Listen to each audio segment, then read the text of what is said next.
Exonation, Chrissie Blaze is our special guest. And Chrissie, you and I were talking about a sighting during the commercial break, and you wanted to share it with the Exonation. Oh, yes, just because I heard another part to this sighting when I was giving a talk last week, which is very interesting.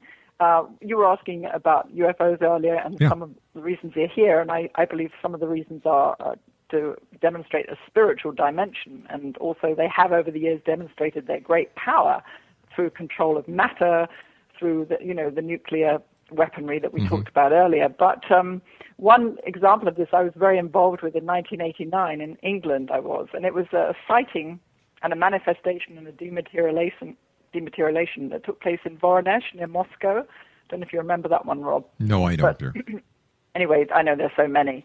But we heard the report from TASS, and I was on the phone with TASS about this amazing sighting, and I can recall it very well. And it was met with ridicule and skepticism by the British and American press, I remember, and then it was ignored. But this was at the height of Glasnost, 1989. And you remember this wonderful new spirit of openness that was emerging from Russia after Gorbachev said, "I detest lies." And all this stuff was coming out. And this sighting was a spacecraft landed at a bus stop in Voronezh near Moscow, and an extraterrestrial got out of the spacecraft, and he dematerialized and then rematerialized a person at the bus stop as a show of his power, demonstration of their ability, but harmless. And then he left behind a piece of rock.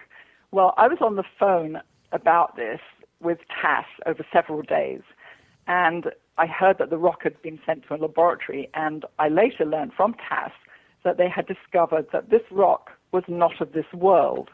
But then after that, I couldn't see anything in the press at all. It sort of disappeared. But anyway, interestingly enough, this is 1989, if you remember.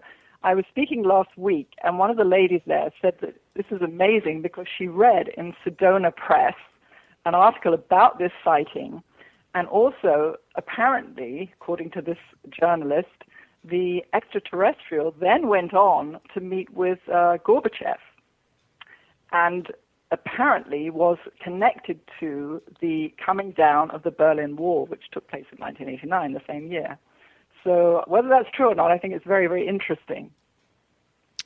It certainly is a nice story, and I can only hope that it is real, because this is the kind of thing that I would like to see happen. There are a lot of people who believe that the extraterrestrials are harvesting us and growing us for their own evil deeds, whether it be as workers in a prison camp or whether we be the next dinner on their plates.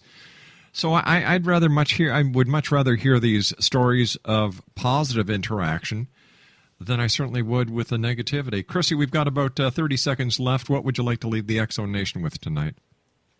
Oh, I'd love people to check out the Ethereal Society. And, I wanted to say, if anyone out there needs healing, needs help, then they can always call us, or best thing to do, email, because there's not always someone on the phone. Email me, chrissieblaze@msn.com. And the Ethereal Society has a band of healers and people who want to help and so on. So if anybody wants help, just shoot me an email. Chrissie, I want to thank you ever so much for joining us. Please give my very best to Gary, and I look forward to the next time you meet me back here in the X Zone. Until then, my friend, take care of yourself.